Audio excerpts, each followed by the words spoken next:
大家好，欢迎来到公子视频，我是公子沈。有一条最新的突发消息跟大家讲一下，就是美国总统拜登正式的宣布不会参加下一次的总统大选了，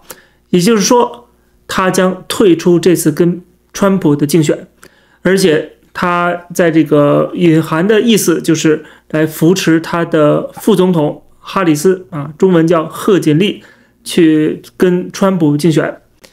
那么现在虽然没有正式的由这个民主党选择贺锦丽代表民主党去参加总统大选，但是基本上呼声他是最大的，也是最可能的一个人选了。毕竟他是现任的副总统，有过去4年的从政的经历就是在这个白宫。那么换任何一个人可能都没有他的声势和资历民主党他们也会去看民调，就是到底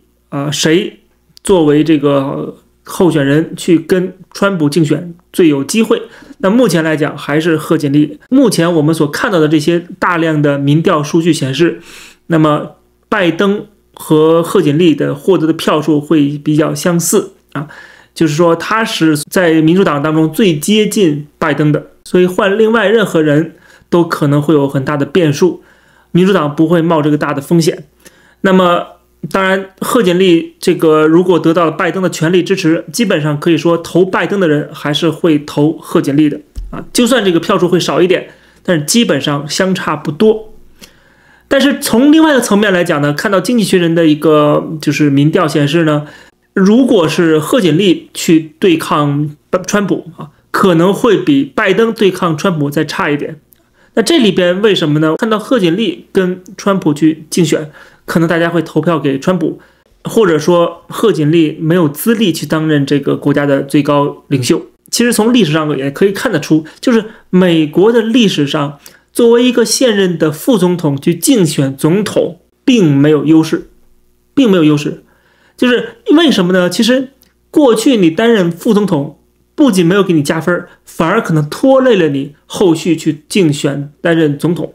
原因在什么？原因在于大家会认为你只是一个助手而已，你只是个助理，你只是帮忙的，你只是搭档但是你有没有资历去这个挑大梁？副总统相对来说总是被这个总统的光环给笼罩，没有足够的个人魅力，没有能够给大家足够的信心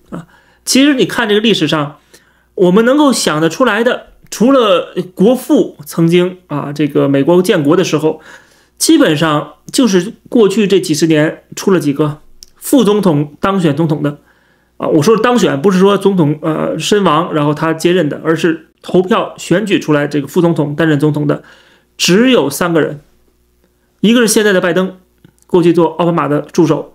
还有再往前推就是这个老布什，他曾经是里根的副总统，而里根的声望实在太大了。然后再往前推就是共和党的尼克松。进入现代社会，就这3个人曾经作为副总统能够成功的当选总统，其他的全部都是过去的参议员或者是州长而不是像他们这样，就是这样的副总统去担任总统竞选，通过竞选的方式担任总统太少了。所以贺锦丽这一次确实是非常困难。如果他不困难的话，如果民主党不困难的话，也不可能拜登宣布退选因为现在民主党的呼声很大，就认为拜登没有办法去战胜川普，特别是他的这个年龄问题，哪怕是民主党内部都引起了很大的争议觉得是不是应该换人了。所以说如果让拜登继续这么硬着头皮比下去的话，那可能会一败涂地，不如换一个人，没准能够有一线生机这是民主党他们内部的一个评判，最后给了拜登这样的一个压力拜登可能也认为确实如此，所以在这封公开信当中就提到说他是做出这个决定为了国家的利益，也同时为了民主党的利益。他当然说会把他的这个任期做满那当然现在共和党说让他立即辞职，既然你不竞选了，你说明你自己知道自己不适合再当总统了，那你就干脆辞职算了那我觉得给拜登留点面子吧，好吧，就是说让他把这个任期做满这个倒不是太大的问题。除了刚才我说的这2个原因，一个是民调显示一个是过去历史的经验，这2个都不利于贺锦丽其实还有第3个，就是贺锦丽本人过去作为这个拜登的副手，他到底有什么可以拿出来讲的、炫耀的资本？很少很少。确实，作为一个副手，他做的事情都是总统要做的事情啊，他只是帮个忙而已，确实也很难拿出来任何的政绩。当然你可以说拜登的政绩就是他的政绩，但是拜登做的这些事情让人挨骂的地方，那也是贺锦丽挨骂的地方，对不对？那另外呢，就是贺锦丽本人，他代表的是民主党的建制派，他肯定还是会获得民主党的全力支持，这是毫无疑问的。所以该投民主党的人还是会投民主党。而且贺锦丽当时作为这个拜登的副手的最大的优势就是在于他的肤色，就是他是一个非裔啊，同时也有印度裔这样的一个少数族裔，同时又是女性，所以他特别适合做这个老白男拜登的副手，能够做一个搭配。他是一个重要的门面，去帮拜登吸引非裔的选票和女性的选票。如果缺少这2个选票，拜登赢不了。所以他作为非裔的和女性的身份本身，就可以给他拉来很多选票，这个是毫无疑问的。那么我相信他要选一个副手，还是肯定要选一个男性作为副手。现在有很多的呼声啊，其中一个就是现任加州的州长。但是看到加州的人口不断的流失，企业不断的从加州迁出啊，跑到美国的南部，还有加州本身这些大的科技财团，其实对于民主党所想吸引的这些工薪阶层来讲，也不是什么好的形象。所以说，其实对于贺锦丽，对于今天的民主党来讲，在拜登退选之后陷入了一个困境。但是不管怎么样，就算贺锦丽当选了，那么可能我们看到未来4年也只不过是拜登的延续。那么现在川普在这个枪击案之后，我记得我当时做节目说，我们可能要迎接川普回归白宫了。这一次看到拜登正式的宣布退选，更加大了这个川普当选的可能性。那川普当选的话，可能会给大家带来一些惊喜啊。当然，对于某些人来说也是一种惊吓啊。但是我们看到了最近川普在 Grand Rapids 的那个演讲，我不是前不久刚从 Grand Rapids 回来啊，那他正好去做一个就是被枪击之后，就是共和党大会结束之后的一个演讲。那个演讲他其实表现让我们眼前一亮啊，就是他对拜登的攻击或者人身攻击非常少，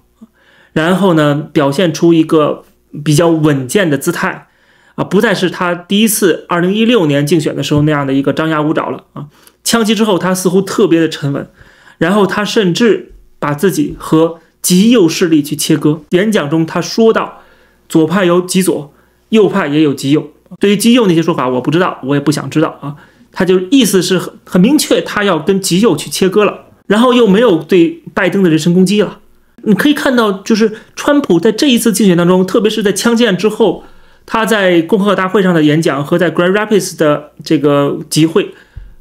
给我感觉就是一个非常成熟的政治家的面貌啊。他讲到的这些事情如何的去应对，我觉得让我们感觉是另外一个川普，或者说这个川普比过去那样的一个张牙舞爪的川普变化很大，但是他主要的方向路线没有变，仍然是保守派的解决方案，只是说没有像过去有一点像愣头苍蝇一样做些事情啊，最后都没有成功啊。那这一次他可能会有更多的政治手腕，以及获得共和党建制派更多的支持。毕竟对共和党来说，他们也没有其他的选择，而川普所表现出的跟建制派合作的意愿是很明显的，所以他也获得了大量的支持啊。甚至这一次的枪击案之后，也获得了很多的同情，哪怕是在很多议题上反对他的人都给他发来了慰问啊。就是这样的一个非常好的契机，可以缓和大家的矛盾，然后共同的能够战胜民主党。所以说大家看到了啊，川普也看到了，川普的团队也看到了，这次枪击案是一个契机啊，可以冰释前嫌，咱们收收光芒啊，把保守党的路线给推进，然后团结一致啊。这一次的共和党大会也非常明显，它的主题就是团结，不再把川普当作外人，当作体制外的人，而是把他看作是我们共和党的候选人，共和党的代表，包括几个重量级的参议员啊，克鲁斯啊、卢比奥以及之前跟他竞选共和党热门的候选人黑利，他们上台演讲都在支持川普。川普已经开始集结共和党建制派的有生力量了啊。那这个时候拜登这边自乱阵脚，然后现在要推出贺锦丽，给我感觉民主党有点强弩之末了。对民主党来讲有一个好处，就是没有人在批判在质疑候选人的年龄的问题了啊，反而是他们可以去质疑共和党的候选人的年龄问题。这次拜登退选之后，我相信共和党的一些人可能已经迫不及待的要庆祝川普的胜利了。而民主党这边在拜登退选之后，能不能选出合适的人选去力挽狂澜，那就看他们如何进行更多的投票的动员，然后对新的候选人进行包装和宣传。总之，美国大选的好戏还在后头，到时候我再给大家做进一步的观察和分析。谢谢大家收看这期的节目，别忘了点击订阅这个频道，我们下期节目再见。